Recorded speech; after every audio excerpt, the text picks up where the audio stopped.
युवा उनको स्वरोजगार से जोड़ रहे हैं और इनके साथ में 2 उद्यमी भी है ना जो जिन्होंने अपना स्वरोजगार शुरू किया है। तो आप जिला उद्योग केंद्र में बैठते हैं रुद्रप्रयाग में और वर्तमान समय में जो जनपद रुद्रप्रयाग है वहाँ पे जो भी लोग अपना जो व्यवसाय करना चाहते हैं उसके बारे में भी बातचीत करेंगे।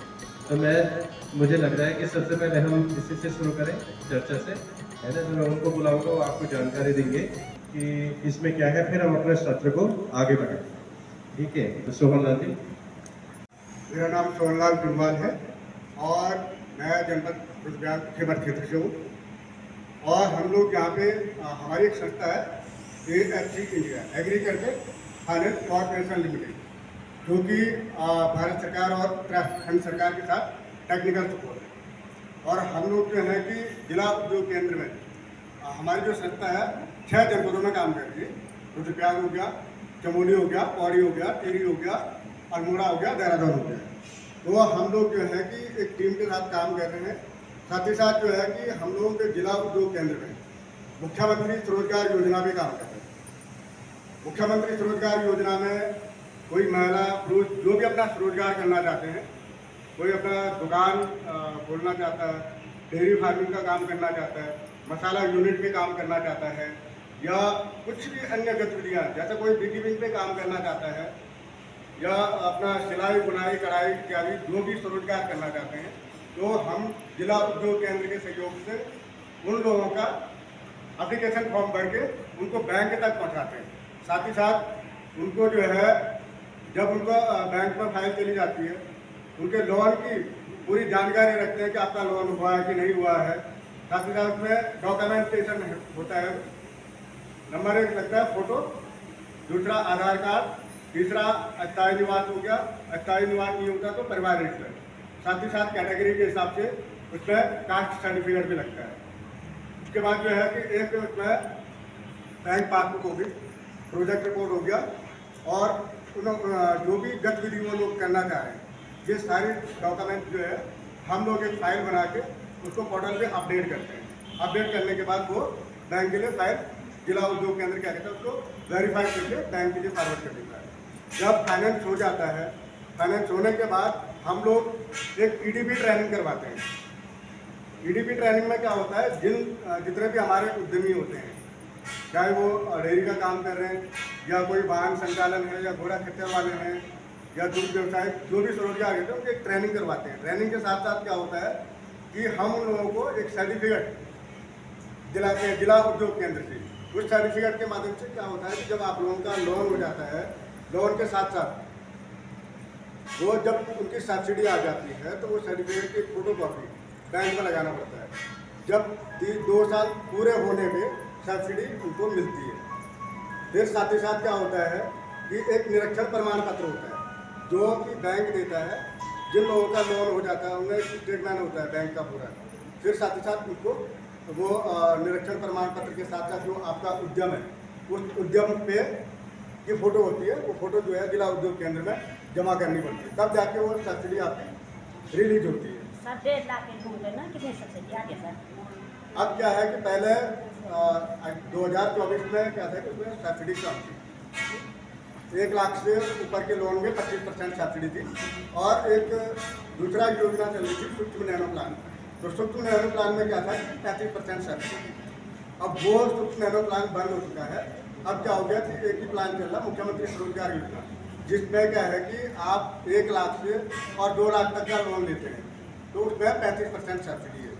मैंने ब्रोशर में 30% लिखा हो, लेकिन उसमें क्या है कि ग्रामीण क्षेत्र के लिए उसमें हम एक ग्रामीण क्षेत्र का प्रमाण पत्र भी लगवा रहे हैं। साथ ही साथ पहले मैं नोटरी नहीं लगता था, अब नोटरी हो गया, शपथ पत्र के साथ नोटरी भी करवाना जरूरी है। तो ग्रामीण क्षेत्र के लिए 5% सरकार ने बढ़ा दिया है, जो कि 1 लाख से 2 लाख तक के लोन पे 35% सब्सिडी है और 2 लाख से और 10 लाख तक के लोन पे, ये सर्विस सेक्टर में आता है। तो उसमें क्या होता है कि उसमें भी 25% सब्सिडी होती है। 25% अगर यदि कोई ग्रामीण क्षेत्र का है तो उसमें 5% बढ़ के मिलता है। तो उसमें ग्रामीण क्षेत्र हो गया, नगर पंचायत क्षेत्र आता है।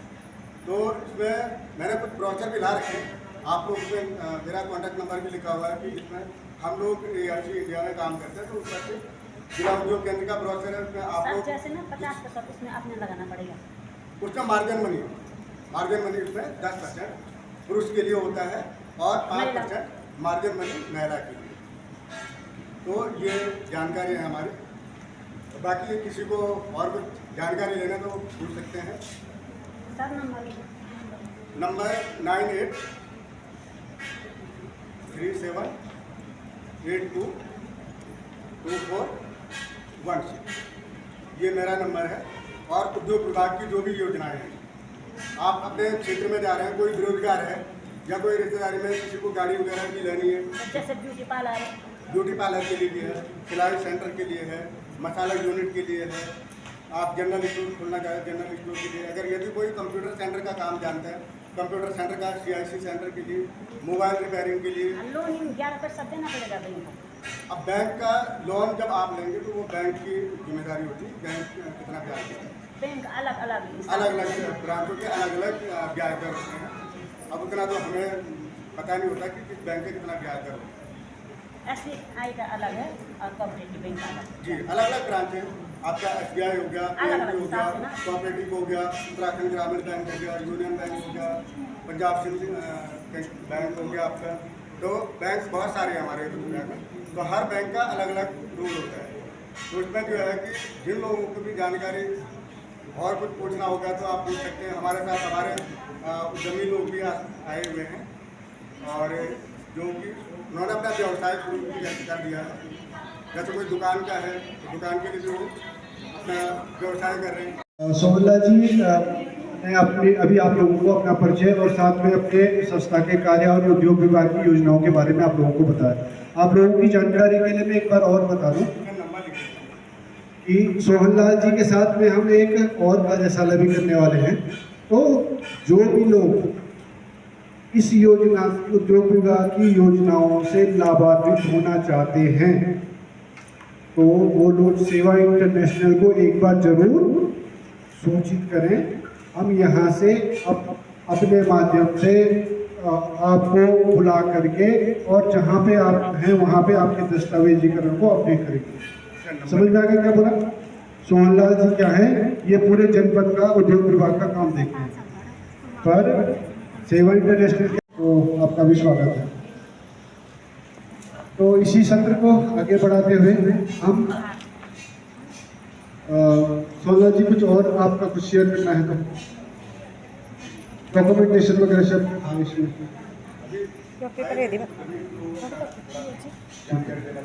मैं सोहनलाल जी के सत्र में ही थोड़ा कुछ चीज़ें और बढ़ाऊंगा। उद्यम हम लोग कई बार सोचते विभाग की योजनाएं हैं और उद्यम करना है।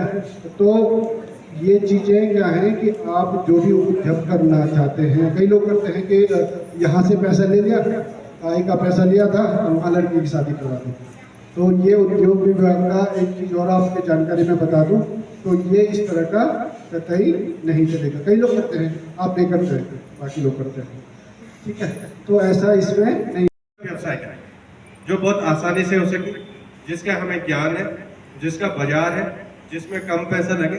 धीरे धीरे हम और चीजों में बढ़े, ठीक है। वो माइलस्टोन होते हैं, माइलस्टोन समझते हैं आपको? माइलस्टोन मतलब मील का पत्थर है ना।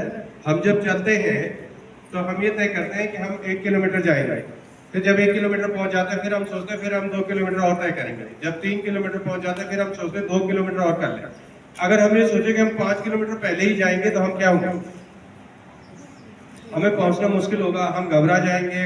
मील का जो पत्थर हमने अपने लिए लक्ष्य रखा है पहुंचने का, वहां तक पहुंचने में हमें दिक्कत होगी। तो इसलिए हम धीरे धीरे कदम बढ़ाएंगे, ठीक है। पहले साल में हो सकता है कि हम कम व्यवसाय करें, दूसरे साल में जब हमें अनुभव होगा तब आगे बढ़ेंगे। इसको कहते हैं इंक्रीमेंटल प्लान, है ना। हम धीरे धीरे उसमें इंक्रीज करते चले जाएंगे। ऐसे हमें व्यवहारिक प्लान बनाना है। कल एक वो बहन बोल रही थी हमारी की हम जब इसको प्रैक्टिकल करेंगे तब हमें समझ में आएगा, है ना। तो प्रैक्टिकल यही है। तो हम उसमें से छांटेंगे चीजों को, चाहे दूध का है, चाहे वो अनाजों का उत्पादन है, उसका विपणन है, या चाहे वो नीटिंग का काम है, चाहे वो हमारा जो है अचार, मुरब्बा, पापड़, चटनी, जैम, जेली बनाने का काम है, जूस बनाने का काम है, उसमें से हम ठोस प्लान बनाएंगे, ठोस चीजों को लेकर के जिनको हम कर सकते हैं उसका चयन करेंगे। तीनों फेडरेशन उसी तरह से अलग अलग बैठेंगे, फिर उसको करेंगे। ठीक है, अब हम समझते हैं जब हम मार्केटिंग प्लान बनाएंगे तो हम उसमें क्या देखेंगे।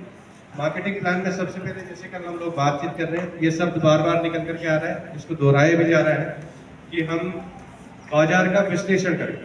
ठीक है, बाजार का विश्लेषण कैसे होगा कि उसमें किस वस्तु की मांग है, उस मांग को कौन कौन पूरा कर रहे हैं। क्या मैं अकेले ही हूँ जो मैं सामान को वहां पहुंचा रहे हैं, या और लोग भी है ना, किनके साथ में प्रतिस्पर्धा कर रहे हैं या कर रहा है, और उसका जो है उसकी कीमतें क्या है, उस सामान के बाजार में कीमतें क्या है। 4-5 लोग, 5-6 लोग, 10 लोग अगर उसको बेच रहे हैं तो किस दर में वो बेच रहे हैं, विक्रेता किस दर में बेचते हैं, और जो उपभोक्ता है या जो दुकानदार है, जो ये फुटकर विक्रेता है या जो थोक व्यापारी है, वो किस दर पे उसको खरीद रहे हैं, ये हमें बाजार में समझना होगा। उसके आधार पे फिर हम अपनी कीमतें निर्धारित करें। फिर हमारे जो प्रोडक्शन प्लान होगा वो किस तरह से होगा, क्या रणनीति होगी उसके लिए, हमारी गुणवत्ता के मानक क्या होंगे।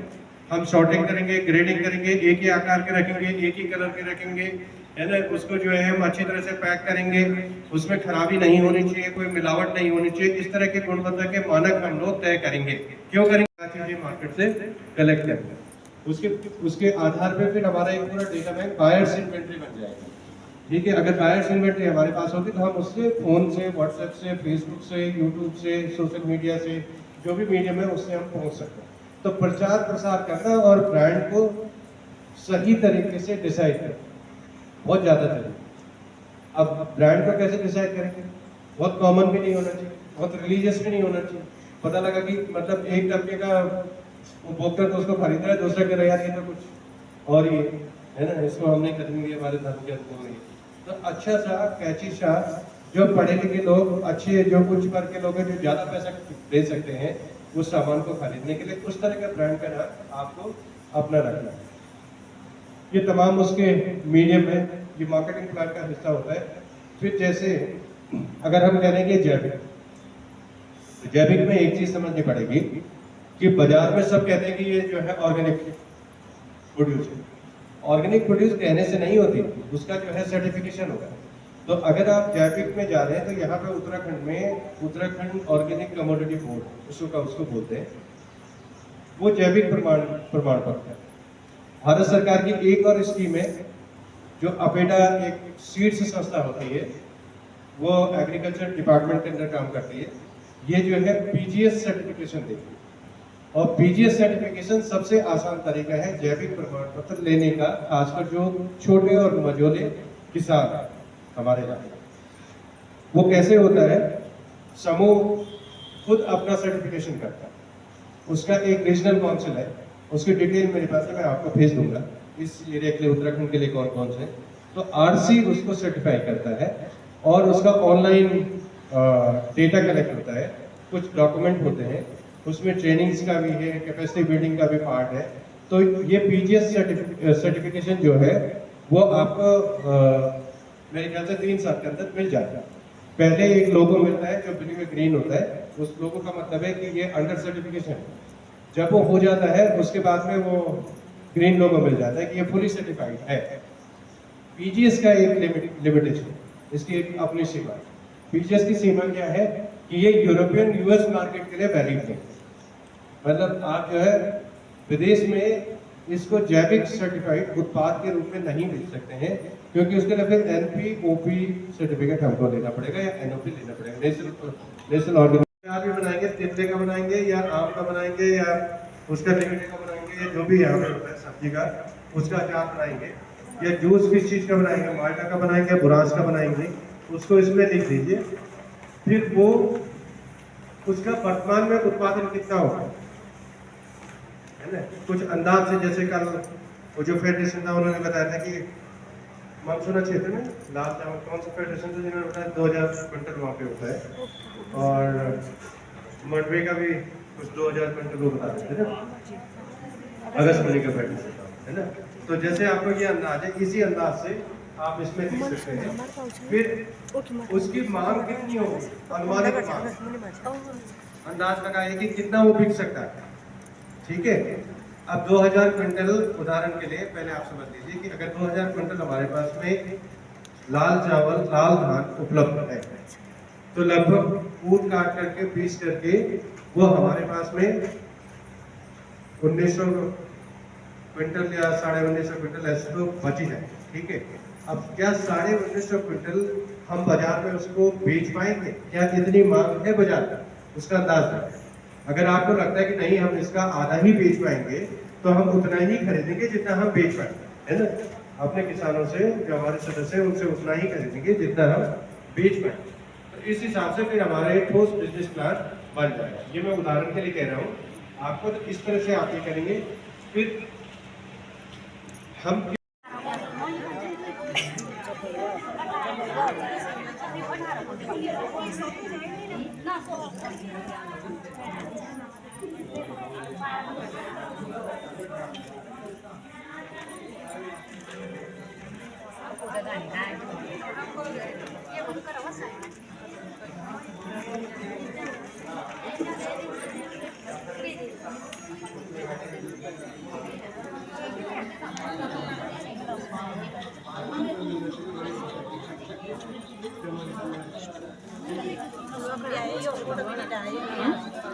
आज ये पूरा ग्रुप में खींच रहे हैं, सब लोग बैठे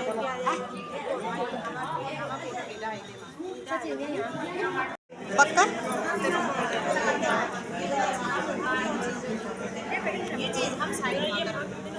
यहाँ पे प्रोजेक्ट तैयार किया जा रहा है, बहन बना रही है उसको। तो इसमें ये चार्ट लिस्ट बनानी है कि हमें क्या उत्पादन करना है और क्या उत्पादन करके हमें SCS को देना है। उत्पाद सेलेक्ट करना बाद मार्केटिंग प्लान करना, मार्केटिंग चाहे हम के भी तेबा करना, ठीक है। मार्केटिंग प्लान करना बाद हम ते ब्रांडिंग, लेबलिंग, पैकेजिंग सब करना। उसके बाद सब प्रचार प्रसार करना। अगर हम पाना कोई पैकेट बनाएंगे, ठीक से बैठा था बढ़िया वो बहन जी उत्पाद बनाते, लेबलिंग, पैकेजिंग, ब्रांडिंग सब के लिए प्रचार प्रसार करके हम सोशल मीडिया से भी कर सकता, प्रदर्शनी में भी कर सकता, मेला यूज भी लगा सकता, स्टॉल वगैरह।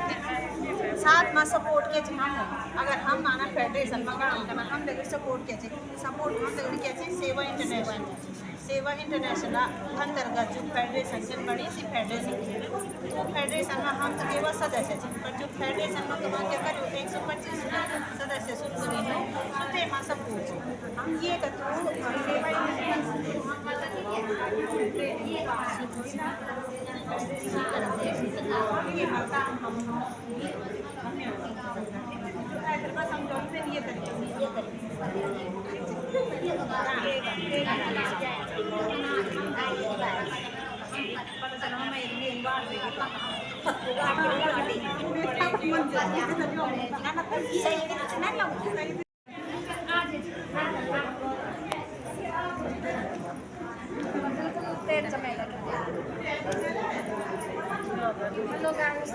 ज़्यादा नहीं है, छोटा छोटा से छोटा छोटा बना सुन ये मत कुछ बना सुन बोला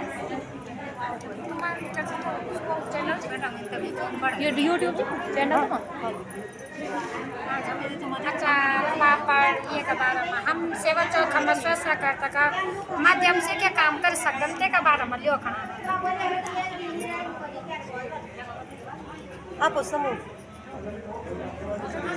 ना आपके क्षेत्र में उकीमठ में हम है ना, हाँ उकीमठ से है ना।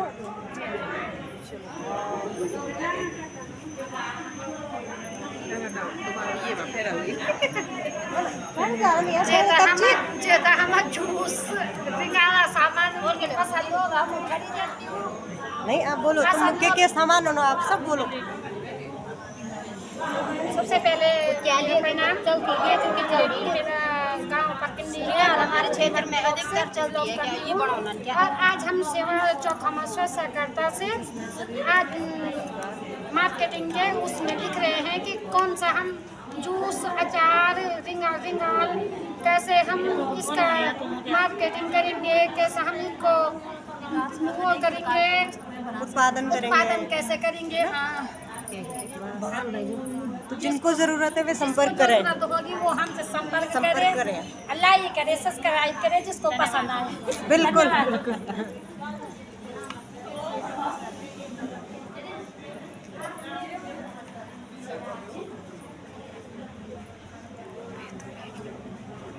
के बाद इसमें नमक मिलाया जाता था, जिससे पॉल्सन बटर का स्वाद कुछ अलग ही था। वहीं अमूल ताज़ा क्रीम से मक्खन बनाने की विधि पर काम कर रही थी और एक दिन में ही ये प्रक्रिया पूरी हो जाती थी। नतीजा ये रहा कि अमूल बटर पॉल्सन बटर की बराबरी नहीं कर सका था। पॉल्सन के ग्राहकों को अमूल का स्वाद फीका लगता था। फिर डॉक्टर कुरियन ने बटर बनाने के तरीकों में कुछ बदलाव किए। उन्होंने भी अपने बटर में नमक मिलाना शुरू किया, साथ ही इसके रंग को हल्का सा पीला कर दिया। इसके अलावा अमूल ने विज्ञापन का सहारा लिया। सिल्वेस्टर डी कोना ने पॉल्सन गर्ल के जवाब में अमूल गर्ल का डिज़ाइन किया और अमूल की ये रणनीति सफल हो गई। ग्राहकों को अमूल का बटर का स्वाद अब अच्छा लगने लगा। नतीजा ये रहा कि अमूल के आगे पॉल्सन की डिमांड इतनी कम हो गई कि उनका अस्तित्व ही खत्म हो गया। अमूल के सभी विज्ञापनों पर अटली बटली डिलीशियस सबसे अधिक चलने वाला विज्ञापन था, जिसको गिनीज वर्ल्ड रिकॉर्ड में भी शामिल किया गया था। अमूल ने अपने विज्ञापनों में कभी बड़े सेलिब्रिटी को शामिल ही नहीं किया। वे देश के आम नागरिकों तक अपनी पहचान बनाना चाहता था। गुजरात में सफल होने के बाद अमूल पूरे देश में अपना झंडा गाड़ना चाहती थी और 31 अक्टूबर 1960 को भारत के तत्कालीन प्रधानमंत्री स्वर्गीय लाल बहादुर शास्त्री को केटल फील्ड प्लांट पशुपालन संयंत्र के उद्घाटन के लिए आनंद शहर में आमंत्रित किया गया था। वे सहकारी संघ की पूरी प्रक्रिया से बहुत प्रभावित हुए। उन्हें उसी दिन वापस आना भी था, लेकिन उन्हें वहां रुकने की ठानी और कोऑपरेटिव की इस सफलता का जायजा लिया। उन्होंने पाया कि अमूल से जुड़े किसान की आर्थिक हालत बेहतर थे। ऐसे में लाल बहादुर शास्त्री ने इस आधार पर देश के किसानों की आर्थिक स्थिति को बेहतर बनाने का फैसला किया। उन्होंने डॉक्टर वर्गीय कुरियन से देश भर में इस प्रतिरूप को अमल करने के लिए कहा। दरअसल भारत अब दूध उत्पादन के मामले में आत्मनिर्भर इंडिपेंडेंट हो गया था। अमूल डेयरी का मॉडल काफी मशहूर हुआ और पूरे देश में सफलता की बुलंदियों को छूने लगा। अमूल देश की पहचान बन गया, जिसकी सफलता का श्रेय डॉक्टर वर्गीय कुरियन को जाता है। उनके विचार और संयोग से काम करना और सबके साथ काम करना वे चमत्कार दिखाया जो आसान नहीं था। उनके अथक प्रयासों की बदौलत अमूल कंपनी देश की नंबर 1 डेयरी बन गई। तो दोस्तों, ये थी पूरी हिस्ट्री के किस तरीके से अमूल ने 250 लीटर दूध से 250 करोड़ लीटर दूध तक अपनी ये सफलता को पूरा करा। आशा करते हैं कि वीडियो आप लोगों को दोस्तों अच्छा लगा होगा। इससे आप लोगों को अमूल की बनाई गई सारी हिस्ट्री के बारे में पता होगा। उन सभी लोगों के बारे में आपको पता चला होगा जो अमूल को इस मुकाम तक पहुंचाने में इसमें शामिल थे, जिसमें सबसे बड़ा नाम आता है डॉक्टर वर्गीय कुरियन का। स्वागत, अभिनंदन और आभार। आज हम बड़े सौभाग्य की बात है, हम यहाँ पे उपस्थित हुए हैं और ये 2 दिवसीय जो आयोजन हुआ था, कल तो हम नहीं पहुँच पाए किसी कारणवश से, और आज आए हैं हम। ये सेवा चौखंबा सहायता सहकारिता ब्लॉक हम उखीमठ से हैं। हमने इसमें 3 चीज़ें चूज की हैं, जिसमें से जूस हुआ, फसल उत्पादन में बहरनाजा, मंडवा, धान, गेहूँ, जंगोरा जो भी हमारी खेतों में होता है। तीसरे नंबर पे हमने रिगाल की प्रतियोगिता में भाग लिया है। हमारी ये करती है काफ़ी से तो